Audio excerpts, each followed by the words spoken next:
Hey folks, in this video I'm going to take a look at forces in technical rescue. First, let's lay out some definitions and standards. A kilonewton is a measure of force, and kilograms are a measure of weight.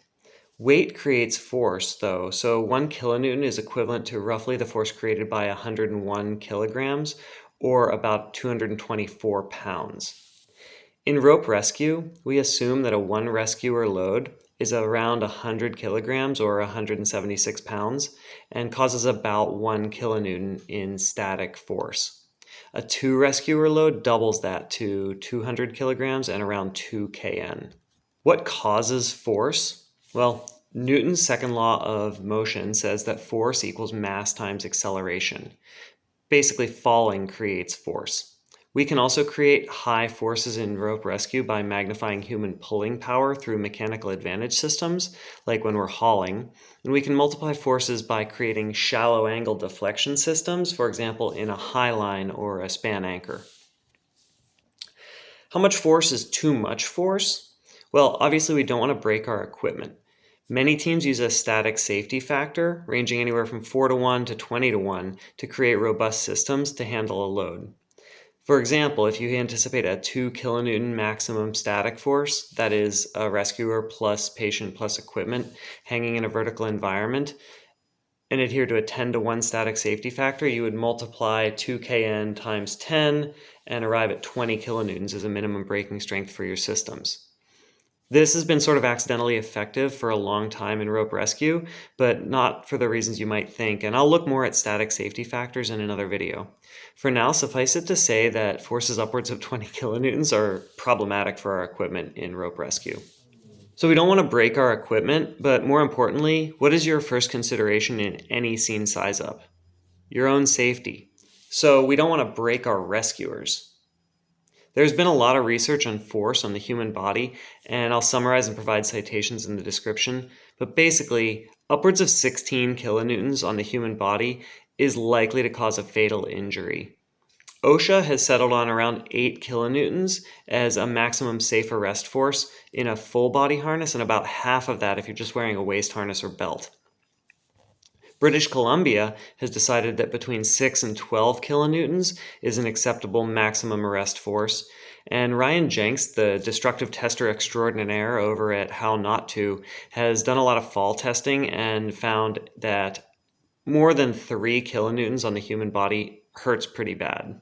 Note that when force is applied to a rescue package, that is a litter attendant plus a litter plus patient, that force is shared proportionally between all of those components. So a single rescuer falling would take the entire force, but two people, attendant and patient, will split that force evenly between the two, more or less. There's also force absorbed by tightening of knots, rope stretch, slipping of belay devices, and so on.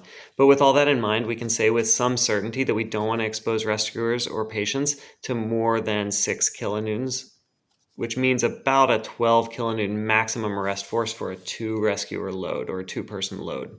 Again, I'll talk more about these forces in another video on static safety factors. Now let's take this theoretical overview and apply it to the real world of rope rescue. So recreational rock climbers create high forces all the time by climbing above their equipment and falling. They use stretchy rope to absorb those forces.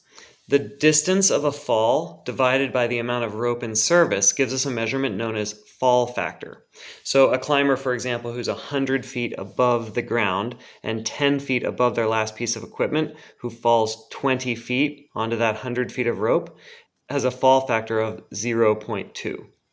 The absolute worst case scenario in recreational rock climbing is a factor 2 fall, where a climber falls twice the length of the amount of rope in service, possible in multi-pitch climbing by falling directly onto a belay anchor from above. But in rope rescue, we're not typically climbing above our anchors. So where are we exposed to the highest possible fall factors? The edge transition. If you picture a top-down rescue scenario with a small team preparing to lower an attendant and a loaded litter over an edge into the vertical environment, that is the moment where we can create some of the most significant forces in a typical rope rescue. We're close to the edge, and so there isn't a lot of rope in service, maybe as little as 3 meters. Our attendant is tied in at their waist, which is about a meter off the ground. If they slip at the edge and fall over, they're going to fall about a meter onto that 3 meters of rope in service, which is a fall factor of 0.33. This can create significant forces, enough to hurt our rescuer or patient. In the opposite situation, if we're hauling back up and over an edge and the litter attendant climbs out to help with vectoring that load and they slip, we can also create high forces. So we need to do everything that we can to avoid the edge transition gone wrong. There's been a lot of testing on low elongation, also known as static rescue ropes, and the upshot is that a fall factor between 0.2 and 0.33 is the maximum we should allow in order to minimize forces on our rescuers. So you can see how the edge transition, either up or down, is one of the most serious moments in technical rope rescue. This is the point where we can create some of the largest possible forces. When the package is further down the cliff face, we have more rope in service to absorb those impacts. So why not just use stretchy climbing rope? In rope rescue, we need to minimize stopping distance in a fall. Not just because OSHA says to limit falls to 3.5 feet, but imagine that you are in the low attendant position with the litter at your waist, walking down the cliff face, pushing the litter off with your feet, and there is a system failure that results in a drop, and you catch your feet on a ledge and the loaded litter comes down on your extended knees. That could be a career-ending injury. So we need to minimize stopping distance, and we can't use stretchy climbing ropes to absorb that impact. We're also concerned with abrasion and potential rope failure over sharp edges, but that is a whole nother rabbit hole for another video. Here's a quick look at an edge transition gone horribly wrong. Yikes. So what can we do to minimize the risks of an edge transition? Train. Practice edge transitions so they don't go wrong. Design your command and control structure to address this transition. We can also build systems that are easy to operate and lessen the complexity for that edge transition. If possible, move your system back from the edge to put more rope in service, and that reduces that potential fall factor from 0.33 to something lower, which reduces forces on our rescuers and system.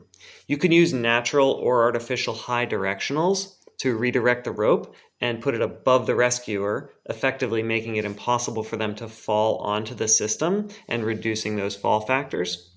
We can also choose an edge that is sloped or rounded so that the chance of a fall at that edge is less likely. We can also create high forces when hauling if the load gets stuck, or in highline or other deflection systems, but that's a topic for another video. In summary, we want to prevent high forces on our patient and rescuers while minimizing stopping distance in the worst case scenarios in rope rescue, one of the most common of which is an edge transition gone wrong. System design, rigging, command and control, and training should all combine to minimize that risk.